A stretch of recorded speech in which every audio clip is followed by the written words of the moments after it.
Hi everyone, welcome to English with Sepid. In this series, we are gonna learn American English file. Let's go! American English file has different levels from starter to the advanced. In this series, we are gonna work on the upper intermediate level. So if you watch our videos, you are gonna reach upper intermediate level. In this book, you can find good grammatical points, vocabulary, useful vocabulary, and you can also find some reading texts. These reading texts can help you read better and try to improve your reading skills. Plus, you can find some listening parts. These are really important to listen. And you can also find some grammatical points. The grammatical points are also of great significance. So, follow us, watch these videos, and learn. Now, let's go to the first unit. In this book, you can find 10 units. Each unit consists of Part A and Part B. We are on Unit 1, Part A, okay? 1A. And the page is 4. So, let's take a look at the title, okay? The title says Mood Food. Mood food, okay? So, we are going to talk about the food and their effect on our mood, okay? For instance, when I eat chocolate, I feel really happy, okay? So, there are absolutely some food that make you happy. They can make you depressed. Sometimes they can make you even angry. And we can just learn what type of food are like this if we go ahead and go toward the reading. But first of all, we are going to go for the vocabulary section. So take a look at part 1. Vocabulary, food and cooking. We're going to talk about food and cooking. There's a quiz here. This quiz is really sweet one. Okay, let's do it together. And it's a kind of warm-up here for us to be ready to get through the better parts of this book. So, can you think of one red fruit? Can you think of one red fruit? So, red fruit. Strawberry, yeah, strawberry. Apple, there are a lot of them. So, one yellow fruit. So, one yellow fruit. Let me think. Banana. Or even lemon. One green fruit. So, green fruit. Cucumber. Or green gauge is really sour and very tasty. So, let's go to the second question of this quiz. Can you think of two kinds of food that some people are allergic to? So, I've heard that people are allergic to the food containing fava beans. So, fava beans can be allergic. Most of the people are allergic to that. So, and another one, and also I've heard that some people are allergic to peanuts. Okay, so if, for example, something has or contains peanuts, they break out in a rash, okay? They grow red spots on their skins. So, number 3. So, take a look at the third question. Can you think of 3 kinds of food that come from milk? So, 3 kinds of food that come from milk. There are a lot of food actually, so let's just think of that. Actually, in my culture, we have a type of food, okay? We put rice and milk together. It's a kind of dessert, okay? So, and it's very delicious. So we call that in Farsi, we call that shirberenj. There are a lot of food like this. And you can tell me some food which are in your culture and they are made from milk. So let's go to number 4. Can you think of 4 vegetables that you can put in a salad? So, vegetables that we can put in a salad. Let me think of them. Lettuce. So, it's one of the vegetables that we put in the salad. The second one is carrot. Okay, we put carrot into a salad and broccoli. So broccoli is the next one. Actually, you have different tastes and you come from different cultures and you can also tell us what you put in a salad. So, next one, number 5 says that, can you think of 5 containers that you can buy food in? So, we can buy food in paper cups or paper bowls, if you have just paid attention, or they can just pack the food. We can buy the food in the packs. And there are a lot of things. Disposable dishes, okay? Disposable dishes are dishes that we can use only once, okay? So because they are made out of plastic and paper like this. So, can you think of things that people sometimes have for breakfast? Okay, so in my culture, we usually have cheese, bread, walnut, and there are also different things, okay? So you can think of the items that you eat in your culture. So that was about the food quiz. Now, let's turn to Part B of the vocabulary section. Part A was a small quiz. Right now we are on Part B. Part B is gonna teach us some good and new vocabulary. So, page 152. We are gonna turn to page 152 as it is mentioned here. It's about food and cooking.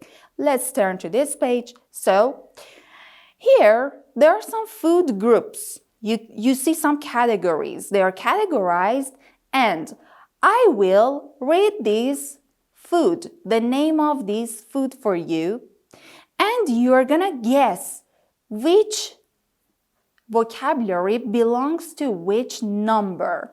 Okay, so you can see the pictures here. Let's go.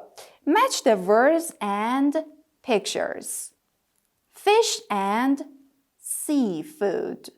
Fish and seafood. So we are gonna talk about the food that come from the sea. So the first one is crab. It is here, you see that, okay? Crab. It's a kind of seafood. So try to find the second one in the picture. Mussels. Mussels. Okay. And the third one is salmon. Which picture shows the salmon? Salmon is a kind of fish. Next one is shrimp. Shrimp. So which number in the photo can be a shrimp? Actually, shrimps. And squid. Squid. So, tuna. Tuna. Tuna. Okay. So, let's go to the second category. The second category shows the different types of meat. You can see variety types of meat here. So let's go. The first one, beef. So which number can be beef? Chicken. Chicken. You might have found it. Duck. Duck. Is clear? Lamb. B is silent. Lamb. I guess that you found that too. Pork. Pork. So that's the end of meat, okay? Meat category. Let's go to the third category, okay? The last category is about fruits and vegetables. So we're going to talk about the fruits and vegetables, my favorite part. Let's go. So take a look at the photo and tell me which word belongs to which picture. Beet. Beet.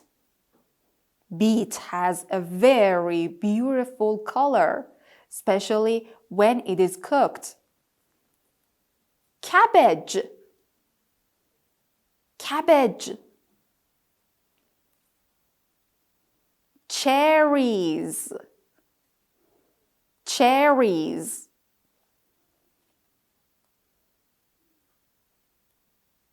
Cucumber. Cucumber. Eggplant. Eggplant. Or in British words, we can say aubergine. Aubergine. So aubergine is synonym for eggplant. Eggplant is used by Americans commonly, but aubergine is used by British people commonly. So, grapes. Grapes. Green beans. Green beans. We know that it's green, but which vegetable it is? Lemon. Lemon. Mango. Mango. My favorite fruit. Melon. Melon. Peach. Peach. If it is juicy, it is really delicious. Peach. Pear. Pear. Raspberries. Raspberries. Red pepper. Red pepper. And the last one, zucchini. Zucchini. And the British one is courgette. So you can also say zucchini or courgette. So let's see. Here it says that you can listen and check. If you have the files, you can also listen and check these parts at home. And here, are there any things in the list that you love, hate, have never tried? Okay, so are there any types of food that you have never tried? For instance, I have never tried duck. I've never eaten. So, the thing that I love, cherries, raspberries, I love them, and mango.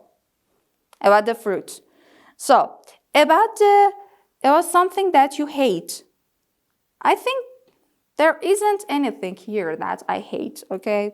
All of them are good enough to be eaten.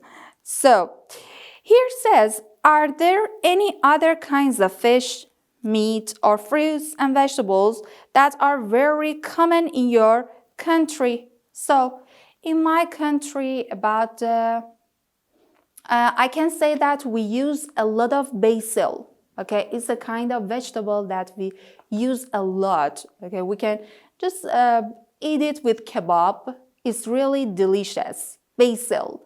And I think that in your country there are a lot of fruit, vegetable, or meat that you like us, and you eat them. Now, let's turn to part 2 on page 152. Okay, these are some vocabulary about cooking. So, let's go. Again, I will just read the vocabulary and you're going to tell me which photo belongs to which vocab below.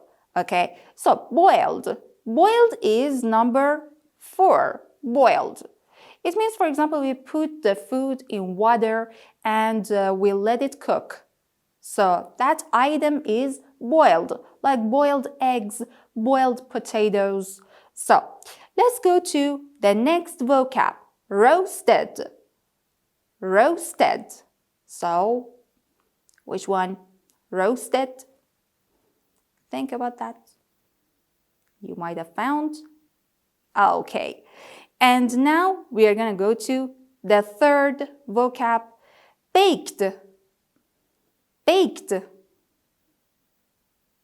Baked. We put it in the oven. Cool. So, grilled. Grilled. Next, fried. Fried. Very delicious. Fried. And steamed. Steamed. Okay. So here on part B, it says that how do you prefer these things to be cooked? Okay. So for example, about eggs. So we can boil the eggs and we can poach the eggs. These are delicious. Or we can fry the eggs. So which one do you like? About potatoes, we can bake the potatoes. We can fry the potatoes. Chicken, we can roast the chicken. We can grill the chicken. Even for a healthier lifestyle, we can boil the chicken. These are possible. Or fry the chicken. It's really delicious. So, fish. But the fish, we can grill it. Again, in my country, we fry that. It's not healthy, but we do. And even we can roast it or bake it. These are possible ways of cooking. So, right now you're going to tell me what type of cooking in these items you prefer. So, let's go to phrasal verbs. There's a box here. This box is very important. Here is going to teach you some phrasal verbs. Learn these phrasal verbs connected with food and diet. So, these phrasal verbs that here we're going to learn are connected or are related to food and diet. Diet means eating habit. Okay, so let's go. I eat out a lot. I eat out a lot because I don't really have time to cook. So, I eat out a lot because I don't have really enough time to cook. So, eat out means to eat in restaurants. Instead of saying I eat in restaurants, you can say I eat out. So, opposite of this verb is eat in. Eat in. It means eat at home. Next, I'm trying to cut down on coffee right now. I'm trying to cut down on coffee right now. I'm only having 1 cup at breakfast. So, cut down on something. It means have less. Reduce the amount of something that you eat. I need to cut down on sugar. It means I have to reduce the amount of sugar that I eat daily or I take daily. So the third example says, the doctor told me I had very high cholesterol and that I should completely cut out all high-fat cheese and dairy products from my diet. So, cut out, it means eliminate, to completely put aside, okay? We call that cut out. So, for instance, if somebody has diabetes, diabetes means having high blood sugar. So, they have to cut out sugar. They should eliminate, okay? They have to put it aside and no longer take it. So that was all about the phrasal verbs. There were 3 phrasal verbs that we learned. The first one, eat out, eat at a restaurant. The second one, cut down on. It means to reduce the amount of something. And the third one is cut out. It means eliminate or no longer use something. So try to use these phrasal verbs instead of some elementary vocabulary. Now let's turn to the next page. Now we go back to page 4, okay? 1A, mood, food. Right now we are on part C, vocabulary section, part C. There are some vocabulary here. These are some adjectives. We can use these adjectives along with the food. So the first adjective is canned. For instance, like the beans, okay? So we have the beans in cans. We can say this is canned food. So canned beans because they are in the can. Fresh, fresh. For instance, we buy some food, okay, which are picked, which are just picked or which just have been picked. So they're very fresh. So we call that fresh fruit or fresh vegetables. Next one is frozen. Frozen. So if we put the food in the freezer, like the fish, like the meat, okay, like some vegetables, these are frozen, okay? Frozen beans, frozen vegetables, frozen meat, like this. So low fat, a type of food that has the less fat or oil in it. So we call it low fat milk, low fat milk. Raw. Raw means a food which is not cooked. So we call that raw food.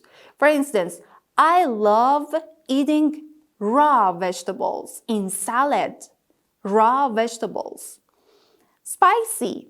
Spicy means full of spices, okay, like Indian food. They're really delicious, but full of spices.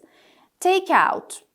Takeout means a type of food that we buy from out, okay, from a restaurant or from a catering center. So we buy that and bring in a pack. Okay, we bring them in a pack and we consume them. We call it takeout food. For instance, like takeout pizza, there are a lot of food like this. So, right now, we are done with the vocabulary section. We are going to turn to pronunciation. Pay attention to the pronunciation part about vowel sounds. So, vowel sounds are really important, as you know, in English, and we have to pronounce them correctly. Let's go. So the first one is the sound of I, okay? I. Squid, squid. Chicken, chicken. Spicy, this is I. is out. Grilled, grilled. So these are correct. These pronunciation belong to I pronunciation. So second one is E. E, okay? So beef, steamed, beans, breakfast. So this is out. This is odd one out. You have to cross it out, okay? So next one is A, the pronunciation. The sign belongs to A pronunciation. Grapes. This is odd one out. Yeah, okay, this is out. Grapes, A. Next one, salmon. Correct. Lamb. Again, this is correct. Cabbage. Again, this is the sound of A. Next one is R. R. Margarine. Margarine. So, is correct. Carton. Carton. Jar. Jar. Worm. This is the odd one out. Worm. Okay, or. It's not R. So, the second column, number 5, the pronunciation is A. A. Sausage. Sausage. Roast. O, okay? So, this is out. Chocolate. Correct. Chocolate. And box. Box. So, number 6 is or. Or. Pork. Pork. Fork. Fork. Boiled. Boiled. Oi. Okay? It's not or. So this is out. Pour. Pour. Correct. So the next pronunciation is oo. Oo. Okay? Short oo. Cook. Cook. Sugar. Sugar. Pudding. Pudding. Food. Food. So this is odd one out. Number 8. Ooh. Spoon. Spoon. Zucchini. Zucchini. Fruit. Fruit. Duck. Duck.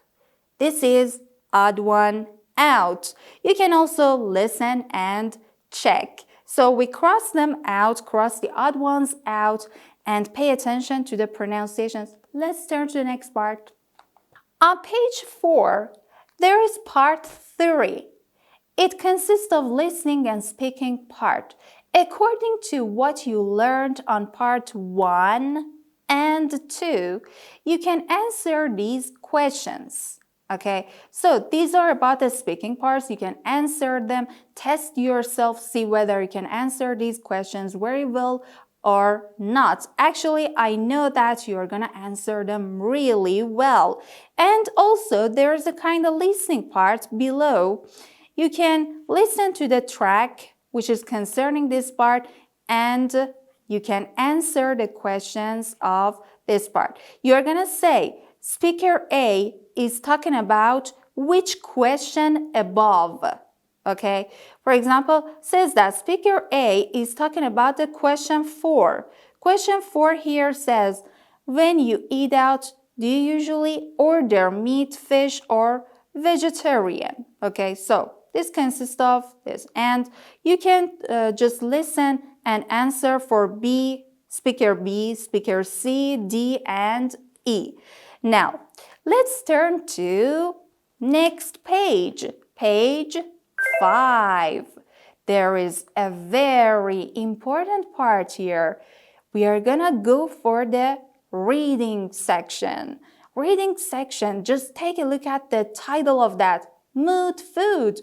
We are gonna see what type of effects or impacts can the food we eat have on our mood and spirits. So, before going to the reading section, let's go to part 4 reading here. A. Are the foods in the list carbohydrates or proteins? With a partner, think of 4 more kinds of food for each category. So, let's go.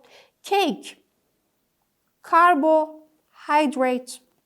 Okay. So, chicken, protein. Pasta, carbohydrate. Salmon, protein. Now here, we answer this question. Here says that part B, with a partner, answer the questions below with either carbohydrates or proteins. What kind of food do you think it is better to eat? Okay, so let's go. What kind of food do you think is better to eat for lunch if you have an important exam or meeting?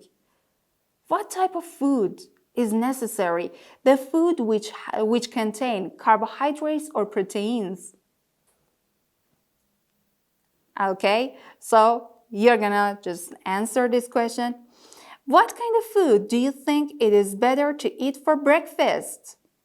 For breakfast, what kind of food? Carbs or protein? Now, what kind of food do you think it is better to eat for your evening meal? Carbs or protein? And what kinds of food do you think is better to eat if you're feeling stressed? If you're feeling stressed, what type of food? Carbohydrates, proteins, or other categories? You can think of other categories. For instance, like sugar, for example, the different categories that we have. Grains, there are a lot of them, fruits, vegetables, like this. So let's go to part C. Look at the title of the article. What do you think it means? Read the article once to find out and to check your answers to B. Okay, here we just guess the answers on part B, but in the article you can find the answers to these questions, okay, the right answers. But you are the one who is gonna just find them out. But I'm gonna just read the text for you and try to just, we're going to try to understand the text together. Here, it says that, look at the title, Mood Food, okay? So the title is Mood Food. We understand that. We're going to talk about the effect of food on our mood.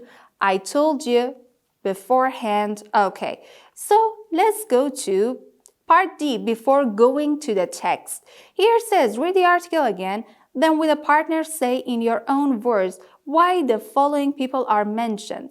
Give as much information as you can. Okay, so on part C, okay, it refers to part B. You are going to answer part B and part D based on the text. So part B and part D are based on text. After we've just read them, you can answer them. Here it says, part E. Find adjectives in the article for the verbs and nouns in the list. What's the difference between the two adjectives made from stress? Okay, here again is based on the text.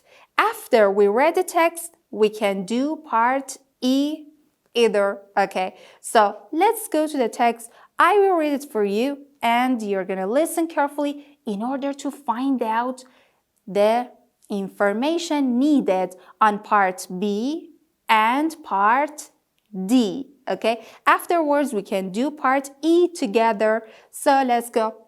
Mood food. We live in a stressful world, and daily life can sometimes make us feel tired, stressed, or depressed. Some people go to the doctor for help. Others try alternative therapies. but the place to find a cure could be somewhere completely different, in the kitchen. Dr. Paul Clayton, a food expert from Middlesex University, says the brain is affected by what you eat and drink, just like every other part of your body. Certain types of food contain substances that affect how you think and feel. For example, food that is high in carbohydrates can make us feel more relaxed. It also makes us feel happy. Research has shown that people on diets often begin to feel a little depressed after 2 weeks because they are eating fewer carbohydrates. On the other hand, food that is rich in protein makes us feel awake and focused. Research has shown that school children who eat a high-protein breakfast often do better at school than children whose breakfast is lower in protein. Also, eating the right kind of meal at lunch can make a difference. If you have an exam in the afternoon or a business meeting where you need to make some quick decisions.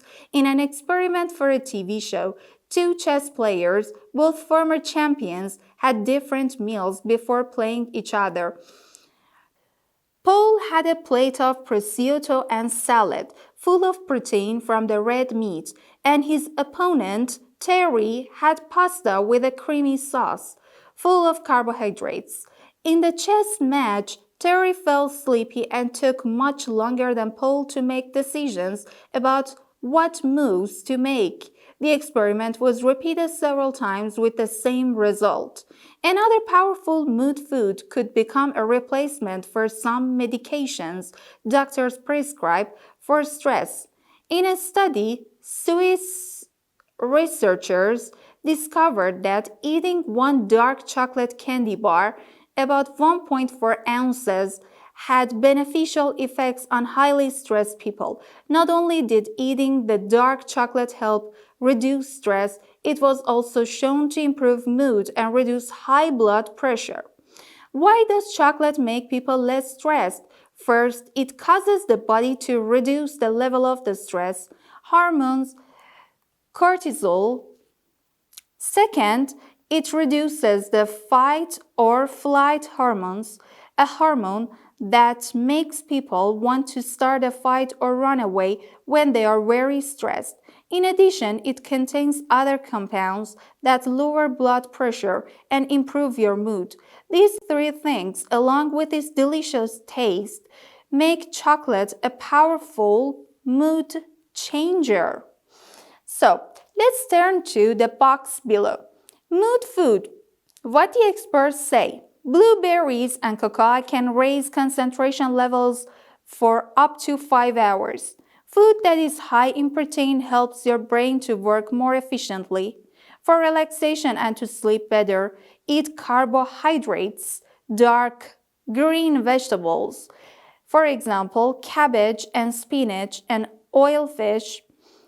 For example, salmon, eaten regularly can help to fight depression. So that was all about the text. Now let's turn to part E. So you have to answer part B and D according to the text. And here on part E, find adjectives in the articles for the verbs and nouns in the list. What's the difference between the 2 adjectives made from stress? Okay. Stress has 2 adjectives. The first adjective is stressed. Stressed. For instance, if a human wants to say that I feel that I have stress, that person can say I am stressed. It means I feel the stress in my body, in my mind.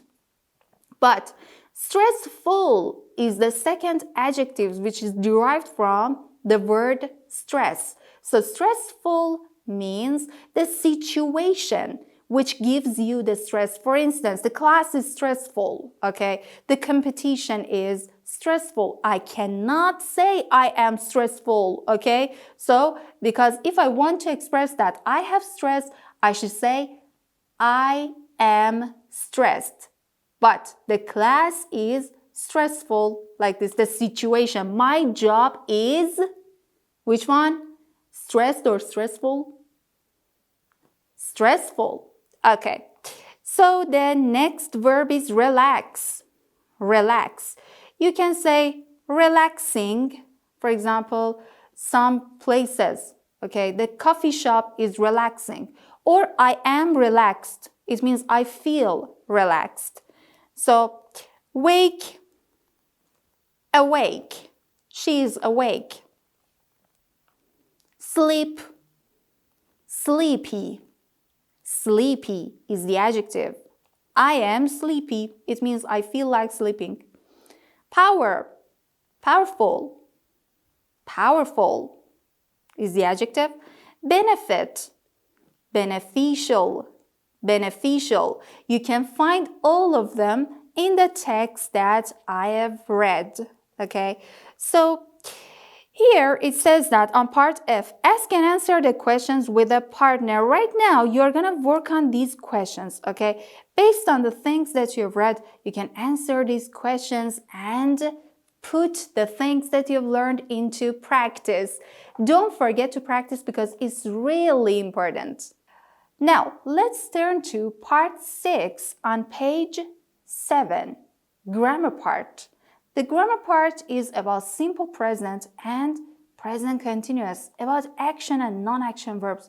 We are going to get to understand what they're talking about and where these tenses are used. So these are really important. The grammar bank here is highlighted in blue, okay? So the grammar is explained completely on page 132, and I'm gonna tell you the most important points about these two tenses here. So let's go to the board. Simple present tense and present continuous. As you know, we use do or does in simple present tense, and for she, he, or it, we use s, okay? We add s to our verb. But for present continuous, we use am, is, are plus ing form. So you already know them. But here we're going to talk about their usage. So let's go. The first usage the simple present tense has is about the routine, okay? So routine means the things that we do on automatic pilot, okay? We always do these things. We call them routine. So these routines are general. We generally do them. So let's go. For instance, we eat out once a month. We eat out once a month. It means it's a kind of routine. For instance, I go to work every day. So it's a kind of routine in my life. This is one of the usages of simple present tense. The second usage is about the habits, okay? So, if you're talking about the habits, we say this, the things that we do and we are accustomed to doing. So, for instance, she usually has cereal for breakfast. She usually has cereal for breakfast. You can use always, usually, often, sometimes, rarely, never, okay? These are some adverbs that you can use in order to talk about your habits. So, the third usage of that is about the permanent actions. Permanent actions. So, it means something that is always true in your life, okay? Like, I work in a bank. So, it's a kind of fact in that person's life. She lives in the US. It's a kind of fact and it's a kind of general situation in a person's life. It's a kind of permanent situation. It never changes, okay? I have 2 brothers. Again, it's a kind of permanent situation. So, the next part is concerning action and non-action verbs. I'm gonna mention them, but before that, let's go to the usage of present continuous, okay? Present continuous is talking about the situations that are happening now, okay? So now, and they are specific, they are not general. They don't always or often happen, okay? Let's see, they are having breakfast now. Right now, they are having breakfast. So the things that are happening just now. Or for example, now I am teaching English. Let's go to the second usage of that, annoying habits. So, annoying habits.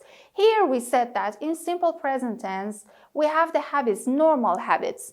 But here we have annoying habits, the habits that we don't really like in people. So, for instance, she's always slurping. It means she's always drinking something noisily with a lot of noise. So, she's always slurping. In this case, you should put always between am, is, are, and ing form, okay? In order to talk about people's annoying habits, okay? We say, she's always slurping. He's always talking loudly, okay, like this. So we're criticizing that person. And the third usage of that is about the temporary actions. This is temporary. It means it's not permanent, okay? It doesn't always exist in our life. It's temporary. She is living with her aunt for the time being. For the time being shows that this action is temporary, okay? So I can say, I am working on a project for the time being. It means for a short period of time. For instance, for 2 or 3 months, okay, or for a week, like this. She is living with her aunt for the time being. It means for now, like this. So let's go to the action and non-action verbs. This section is really important to understand. Here it says, action verbs are the normal verbs that you can see. For instance, I work, okay? She studies. They are laughing. You can see these actions, okay? They can be seen. They are visible, okay? So I teach. Teaching is something that you can see. I smile. Again, you can see that. But there are some verbs that you cannot see because they show your feelings, or they can show your thoughts, your senses. So we call them non-action verbs. Non-action verbs are normally used with simple present tense, okay? But action verbs can be used with present continuous as well. So, non-action verbs like agree, be, believe, belong, depend, forget, okay? The verbs that are not seen, okay?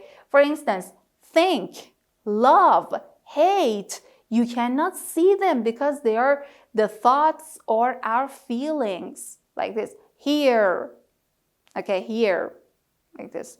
So these are non-action verbs. So we can use action and non-action verbs, both of them, with simple present tense, but we only use action verbs with the present continuous tense, okay? So action verbs are possible in both of them, but non-action verbs are commonly or normally possible in simple present tense. It's very rare to say I am believing. We normally say I believe, okay? I think. She, for example, belongs. It depends, like this. So that was all about this grammatical point. That's the end of 1A. For the next session, we're going to work on 1B. See you.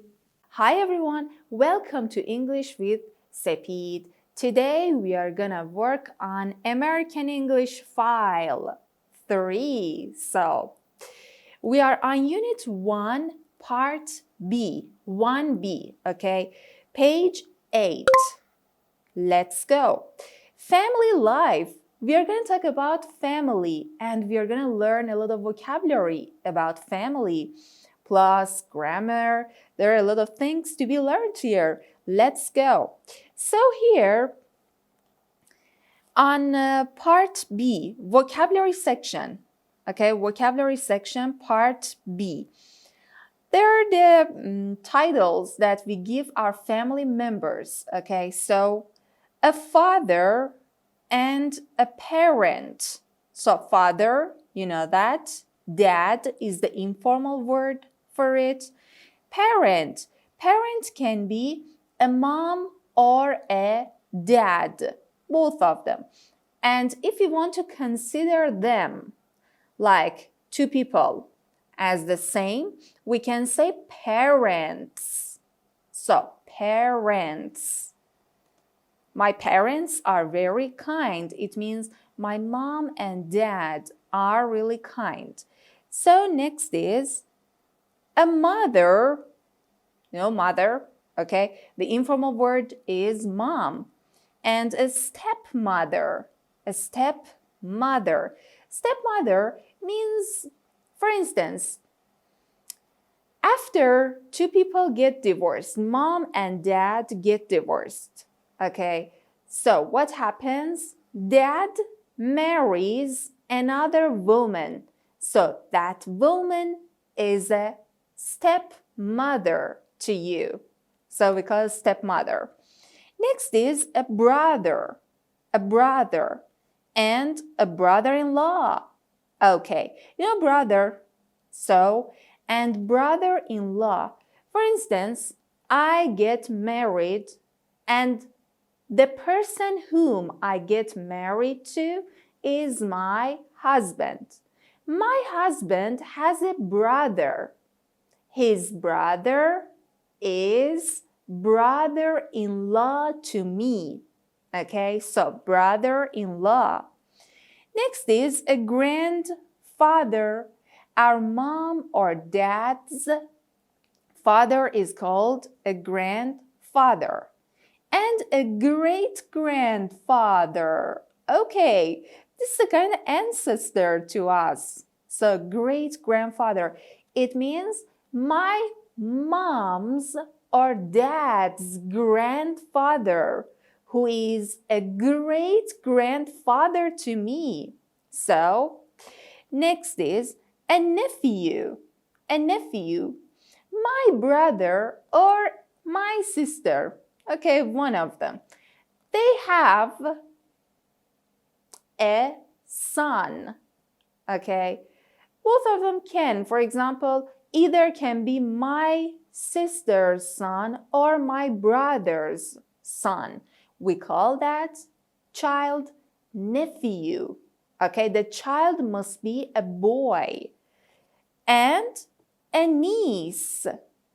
If my brother or my sister has a daughter, okay, so we can call that girl, baby girl, we can call her niece, okay? Not necessarily a baby, but the daughter of my sister or my brother is called a niece.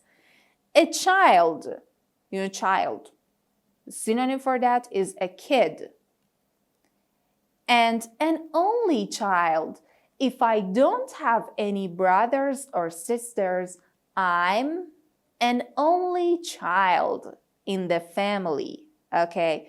Your immediate family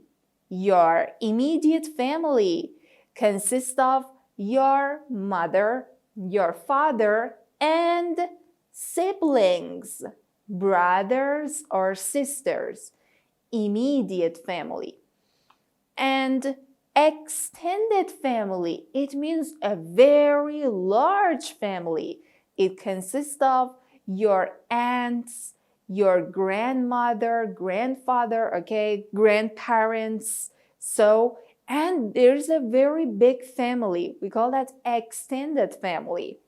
So, these were the vocabulary about family that we learned. Now, let's go to part C. Here there is a reading text, okay, which is related to part C. You're gonna answer these parts, okay?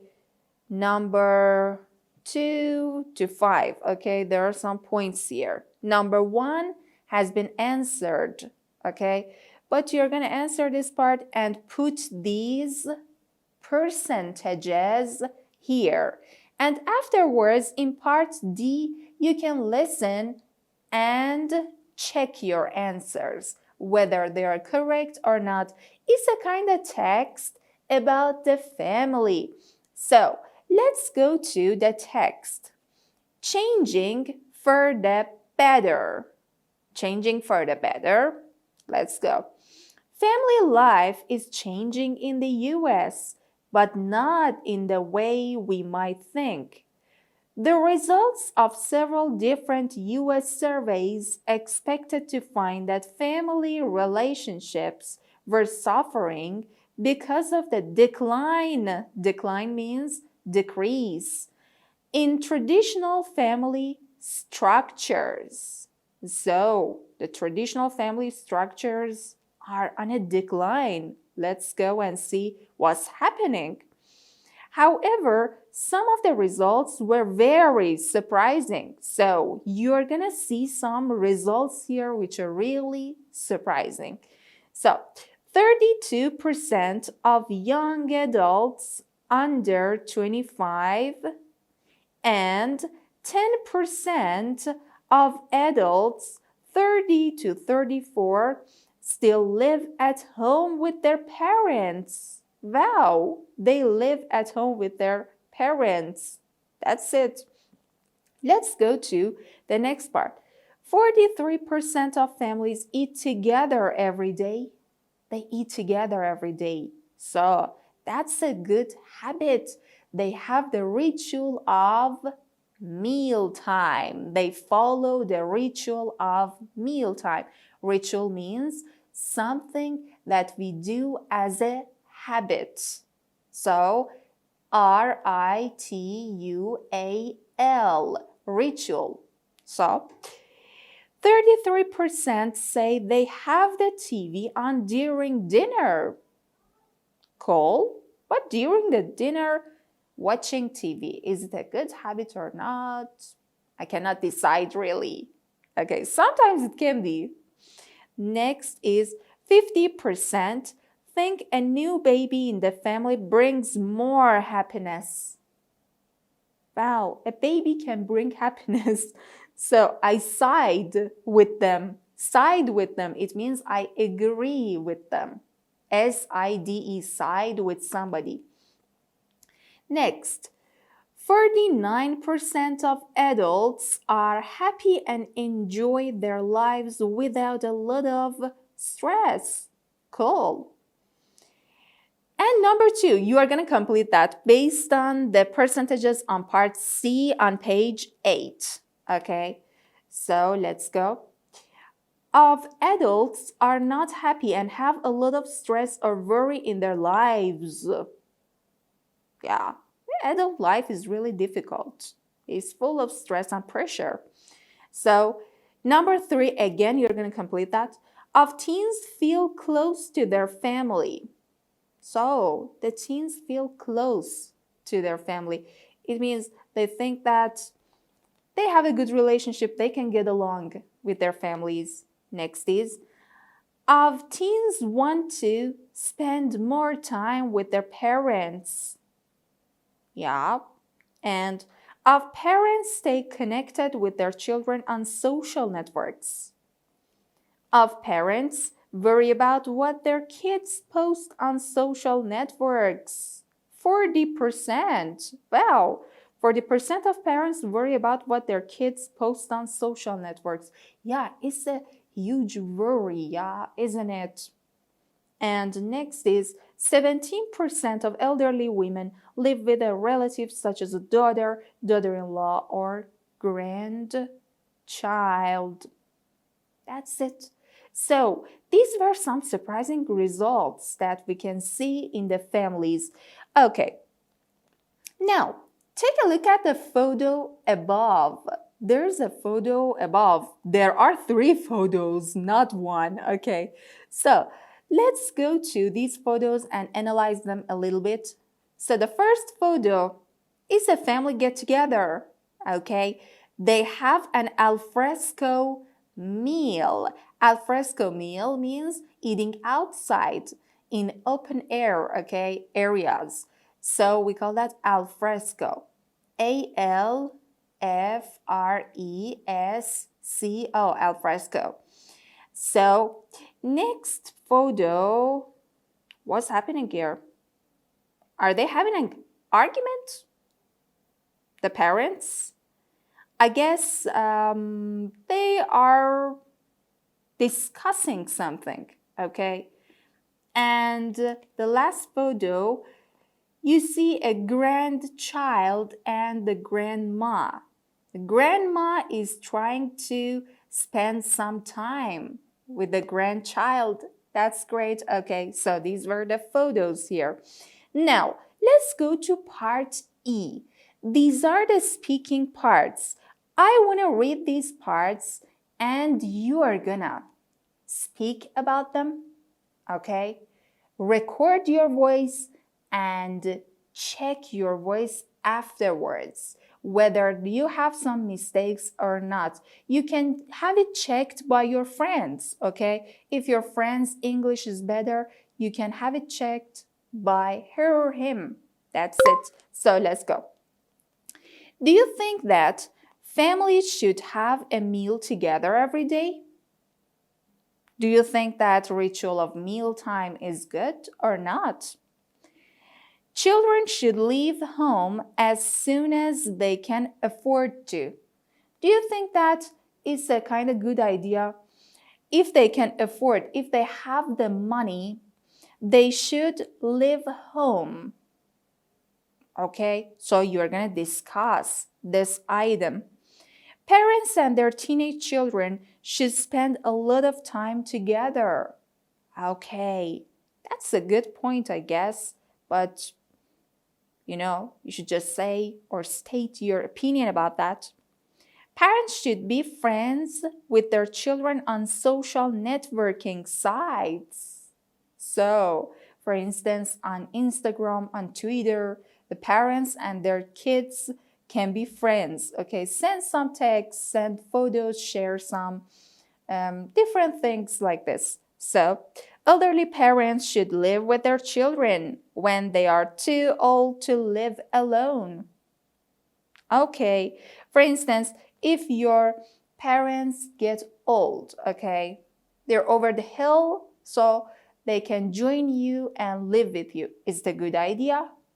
Like this. So this speaking section is really important. So my tip here would be to find some vocabulary online, okay, on Google, and go for this section and answer these questions. Try to use the vocabulary that you found. This is a really good technique. Okay, so there is a very useful part in the box below the speaking section. Take a look at the box. Useful language, giving your opinion. We often use should plus verb to say what we think is right thing or a good thing to do. I think families should have dinner together every day because I don't think parents should be friends with their children on Twitter because, okay, so it's giving a tip. Here says that on part E, speaking section, you can have some useful grammatical points like should. So, should shows the advice. If you want to give a piece of advice to somebody, you can use should or ought to. O-U-G-H-T, ought to. It can be used interchangeably, okay? If you don't want to use should, you can say ought to. So that's it. You can give some pieces of advice on part E speaking. It's a good tip. So let's see. On page 9, we are gonna go for the grammar. So the grammar of this section is really important. It's been written in detail on page 133, Grammar Bank, and I'm gonna right now explain it on the board. Let's go. Now, let's turn to our grammar part. Our grammar part is about future tense. Okay, future tenses actually. Be, going to, present continuous, and will. So, there are three forms that we can use in future tense. That's it. So, let's get started with be going to. Okay, be going to. I am going to. She is going to. This is the fixed part, okay, which shows the future. So, I'm going to learn English. She's going to meet us. Okay, that's it. So, let's go. There are two usages. Now, we learned the form. Okay, the form is like I am going to, she is going to, they are going to, am is are, be. Right now, about the practical usage of that. We can use it for predictions. So if you want to talk about the predictions, we can use be going to. But what kind of predictions? Let's take a look at the example. Look at those clouds. Look at those clouds. Okay, you see that the sky is cloudy. I think it's going to rain. I think it is be. Is going to is the fixed part. Rain after be going to, your verb is simple. Okay, the base form, bare infinitive. Look at those clouds. I think it's going to rain. It means based on a sign, we decide that something is gonna happen. So there must be a sign that we see that. We make our deduction. So based on what I see, something is gonna happen. For instance, my student never studies. Okay, I say, oh my God, he is going to fail the exam. So based on the things I have seen, I'm saying this. Or we can say, okay, we see that somebody is working really hard. Okay, we say she's going to be successful. So there must be a sign which can prove our prediction. You need a proof here. Proof, actually. So here, the second usage of be going to is intention. So if you intend to do something, you can use be going to. You are 100% sure that you're going to do it. Let's go. My sister is going to adopt a child. My sister is going to adopt a child. It means she has the intention. You know, she's sure about her decision. Okay, we say my sister is going to adopt a child. So, for instance, about my intentions, I'm going to buy a new bicycle. I'm going to buy a new bicycle. So it's a kind of intention to me, and I'm in the situation and I have all the facilities in order to do so. That's it. But I haven't done it yet. In future, I'm gonna do it. So, up to here, I'm gonna is the informal pronunciation of be going to. Okay? So, I'm going to do it. I'm gonna do it. This is the pronunciation, but it's informal. I'm gonna do it. I'm gonna ride a bike. That's it. I'm gonna visit my parents. Now, next part is present continuous. So we're going to talk about present continuous. Present continuous is a kind of tense that we use in present. You know that. For instance, I'm teaching, you're watching, they are listening, like this right now. But here, we can use it for future as well, okay? So let's go. We can use it for arrangements, especially for future arrangements. What are the arrangements? The plans that we have set beforehand, and we are sure that we are gonna do them 100% sure about it. But there's a kind of difference between arrangements and intentions in be going to. So, in intentions, you can say that I'm planning to do it, okay? It can be for far future as well. It can be near future, immediate future, or far future. But present continuous belongs to only immediate future. So we cannot talk about far future is wrong, okay? So let's go. We are meeting at 10 at Jack's office. It's immediate future. So we are meeting. It means in future, but it's immediate future. It's not very far, okay? For instance, I'm cooking spaghetti tonight. I'm cooking spaghetti tonight. So again, it's a kind of arrangement. And there's a kind of nicety that I want to just touch the point here. Intention is something that is needed to be done step by step in order to be fulfilled, okay? There are some steps that you're gonna do, but arrangement are the set of steps that have been done, okay? And the last step is only left, okay? Because of that, we say that present continuous is for immediate future because we are on the last step. But here, be going to, we are on the first step.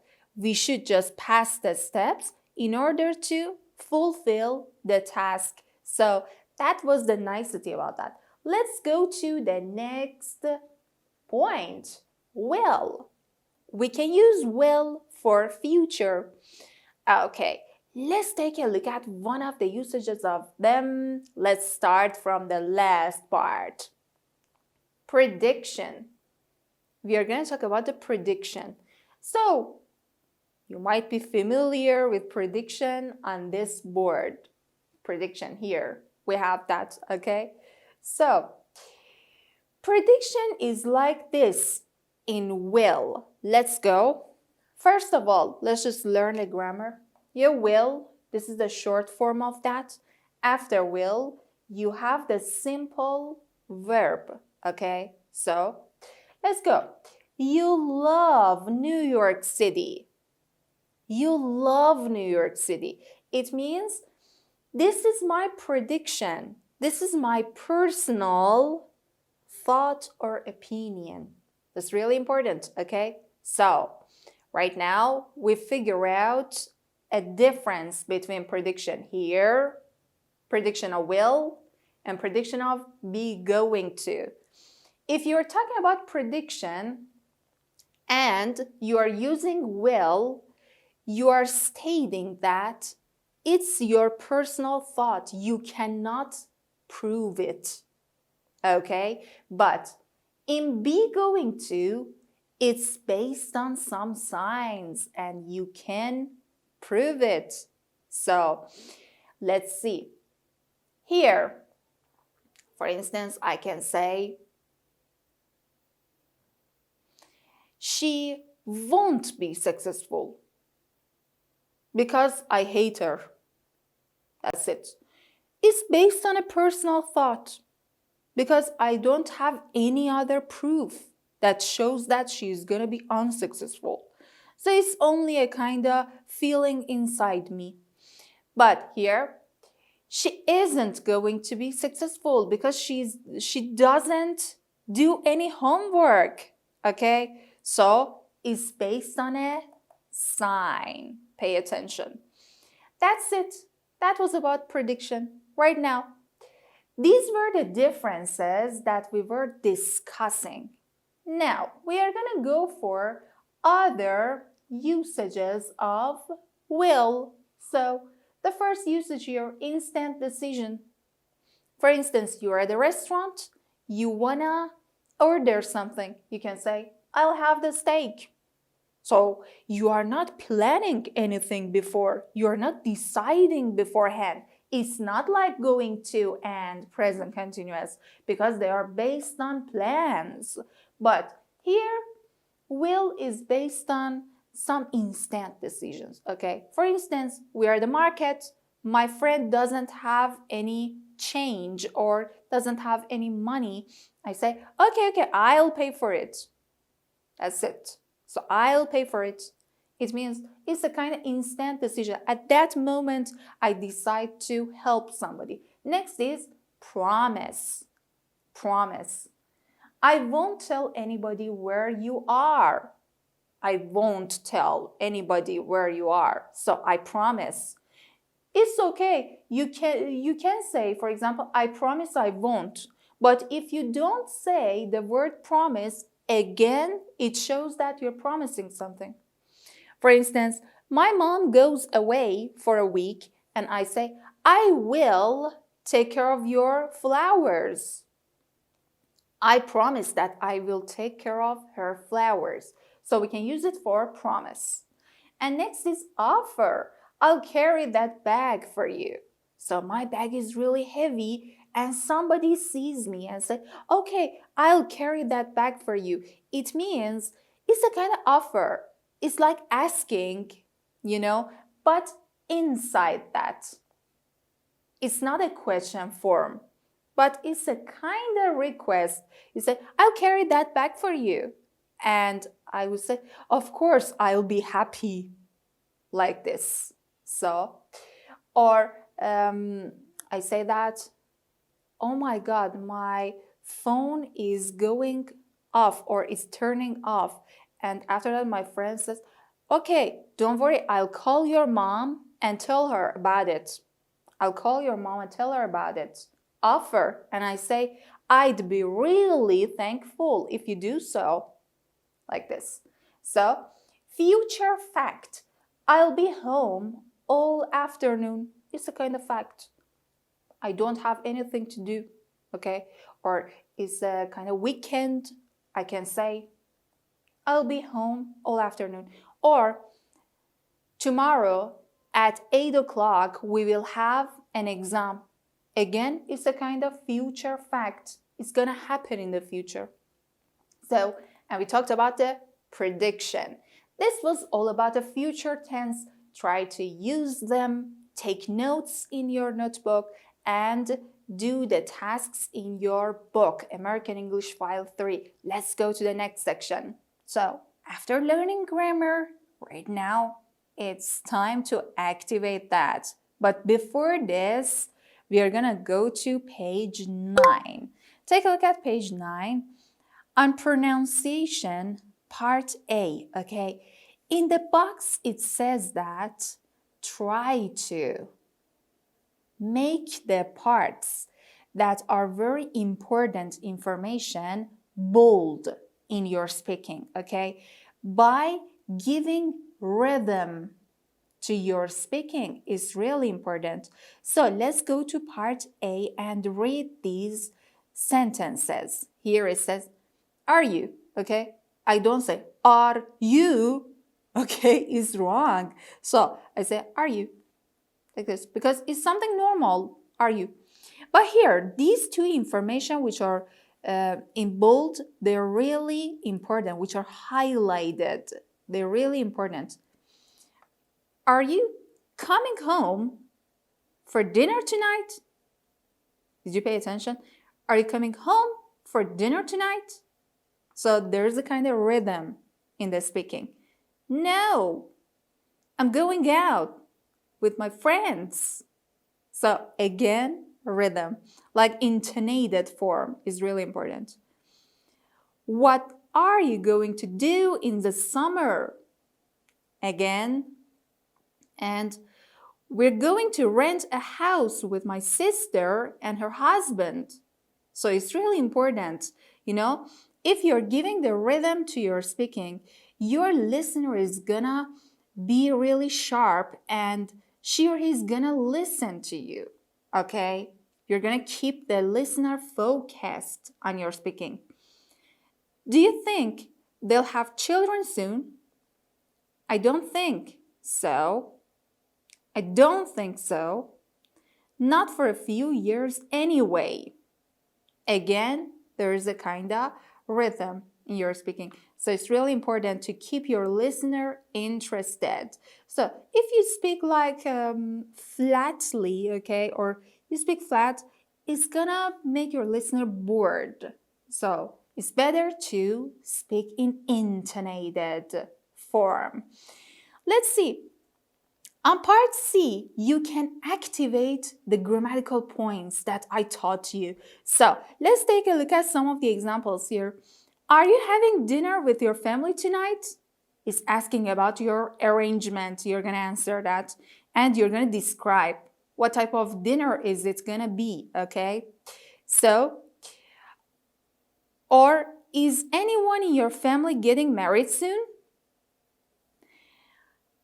Or doing something with a family member this week. Are you doing something with a family member this week? Are you visiting a relative this weekend? So again, you can activate that. It's really important. And the other parts, are you going to? Here, you're going to talk about going to. Are you going to have a new nephew or niece soon? Are you going to have a big family get-together soon? Are you going to go on vacation with your family this year? And are you going to buy a present for a member of your family this month? Again, it's a kind of far future if you've paid attention, but the previous part, which was concerning the present continuous, is about immediate future. And next is, do you think the number of people getting divorced will go up or down in the future? Personal thought, prediction, okay? Do you think the birth rate will go up or down in your country? Again, personal thought and prediction. Prediction which is based on personal thought. Do you think anyone in your family will live to be 90 or more? And do you think you will move away from or back to the area where your family lives? So that's the point. Pay attention, activate your grammar, and try to use the grammatical points that you've learned. Let's go to the next part. So, on next part, on page 10, there's a reading section, okay?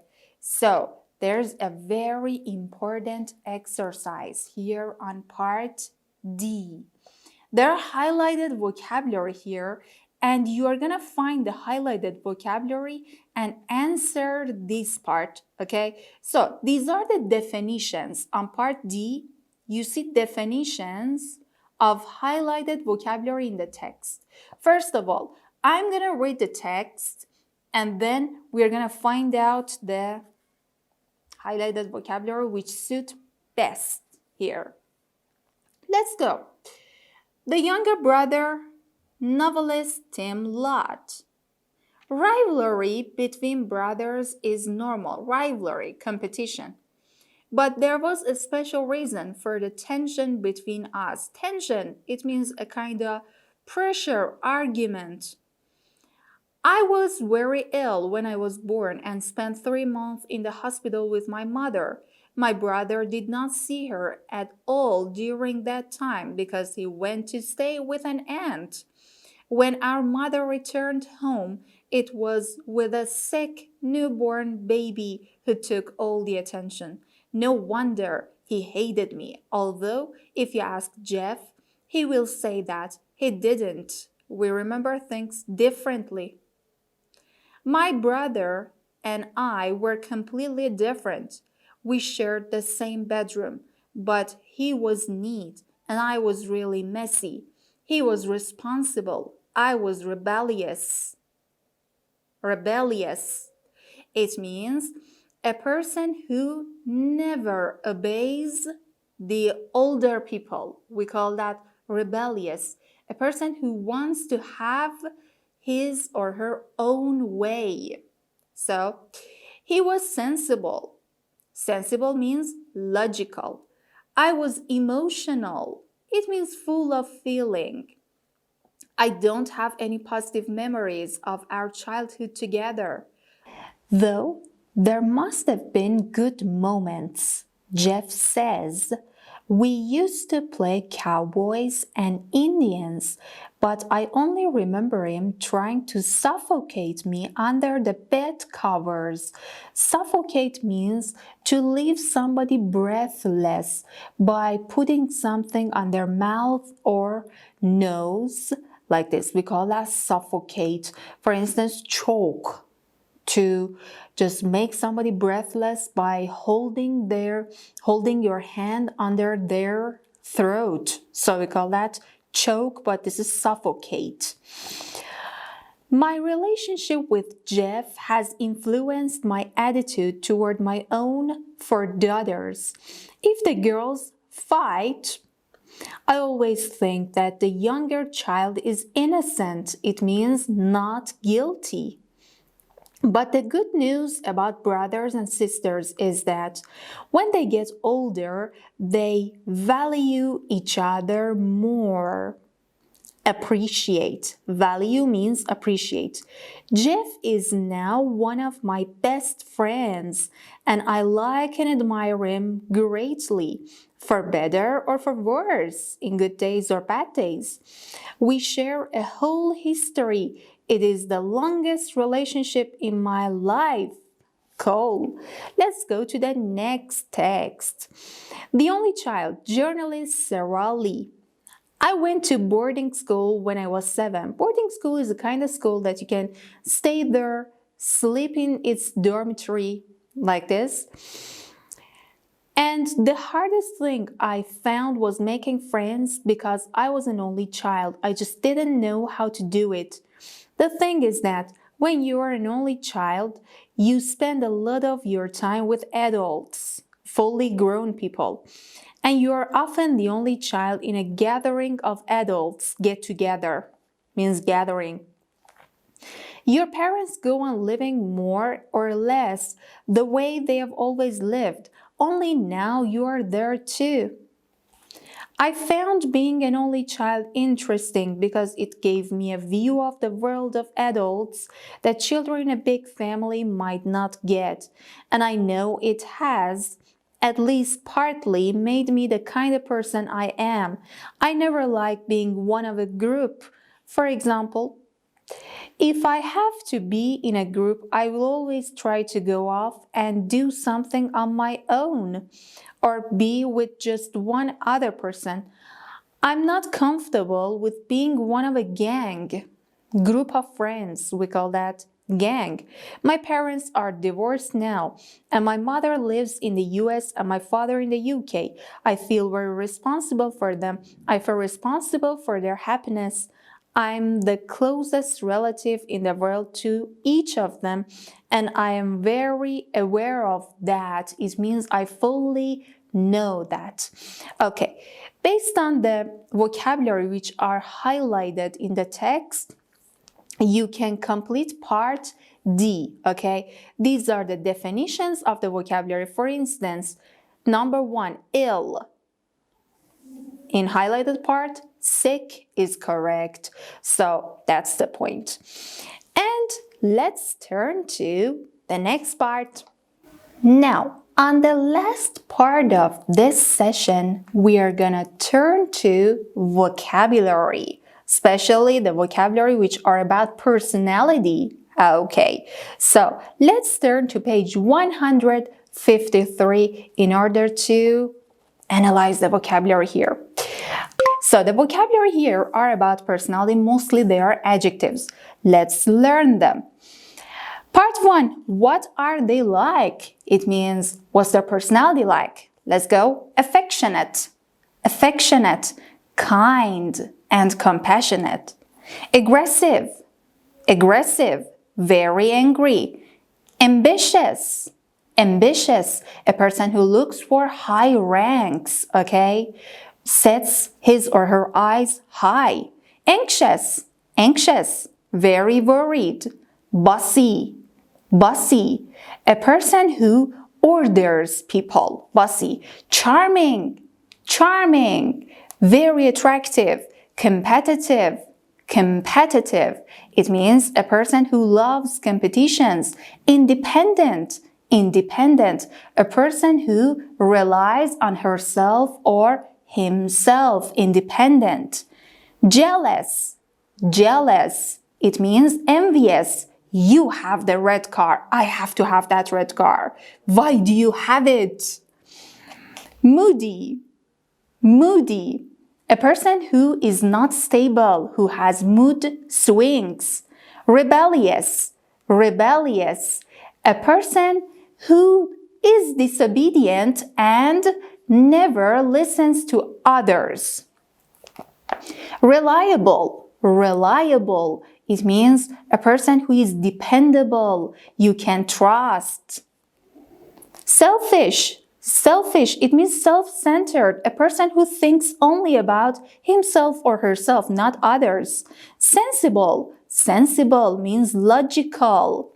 Sensitive. Sensitive means delicate, a person who considers himself or herself feelings very much and considers others' feelings as well. So, sociable. Sociable, outgoing. Spoiled. Spoiled, pampered. For instance, there are some children whose parents do whatever they want, and as a result, they are spoiled. Okay, because they have everything. Okay, and they don't listen to their parents like this. They are very spoiled. Stubborn. Stubborn, a person who is tough-headed, never listens to others' thoughts, and does whatever he or she thinks. So, you can complete this exercise below based on the vocabulary that you have learned here. Let's go to part 2, opposites. So, I'm going to tell you the meaning of these words, and you're going to match the opposites, okay? So, you have a column below. You see that. Cheap. Cheap. Not expensive. We call that cheap. Is one of the meanings of that. Okay. So, or a person who doesn't like to spend money. Again, we call that person is cheap.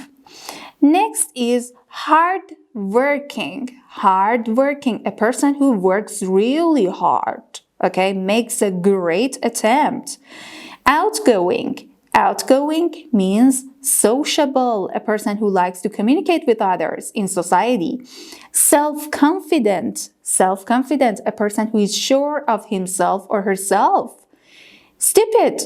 Stupid, a person who is not very intelligent. We call that stupid. Talkative, a person who talks a lot. Let's go to the column. Generous.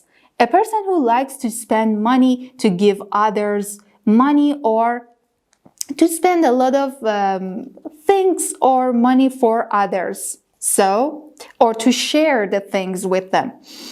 Insecure. Insecure. A person who is not sure of himself or herself. Lazy. A person who doesn't like to work. Quiet, a person who doesn't like to speak. Shy, a person who doesn't like to be in the society, in assemblies, okay, that person is shy. Smart means intelligent, okay. Based on the clues that I've given you, you can match the opposites. So let's go to part 3, negative prefixes. This part is really important. So, the first vocab is ambitious. Ambitious, a person who wants high ranks. And a person who is modest is unambitious. So, you can make it negative by adding on. Next is clean. Clean, you know that. So, and unclean. Unclean is the opposite of that. Friendly, a person who is really warm. Unfriendly, a person who is crisp. doesn't like to be really warm and friendly with you. Honest, a person who tells the truth always. And dishonest, a person who is a liar, just tells lies. Imaginative means creative, and negative form is unimaginative. Kind, unkind. Mature means fully grown, adult.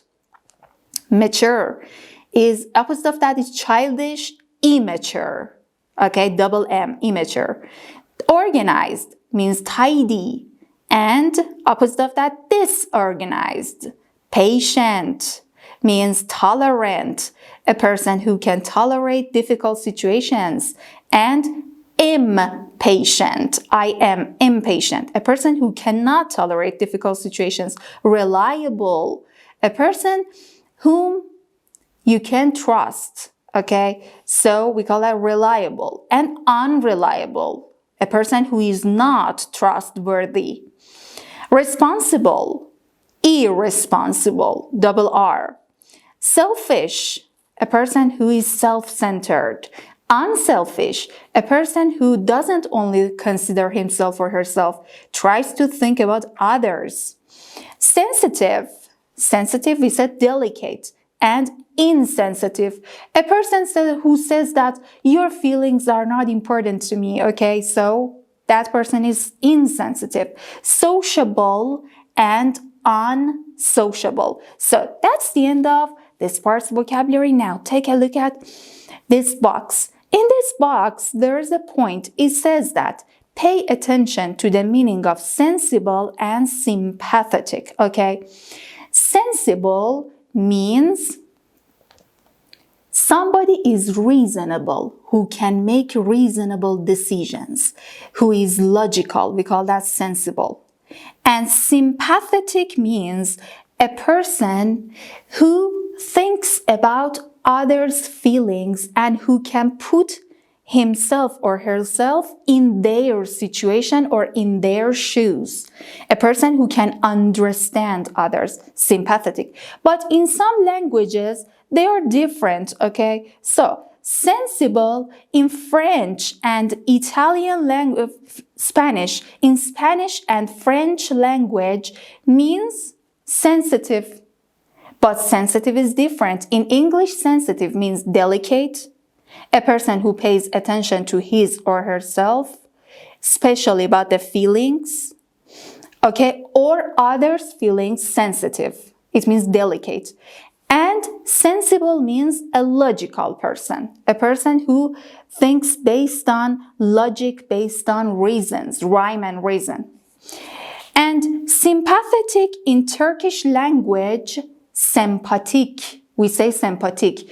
It means funny or nice, cool person. We call it sympathetic. But sympathetic is different here. Sympathetic means a person who is able to understand other people's feelings and put herself or himself in their situation. So it's really important to understand the meaning of this. So that was today's lesson. Try to take notes in your notebook. Use the grammar and the vocabulary that you have learned. See you next session.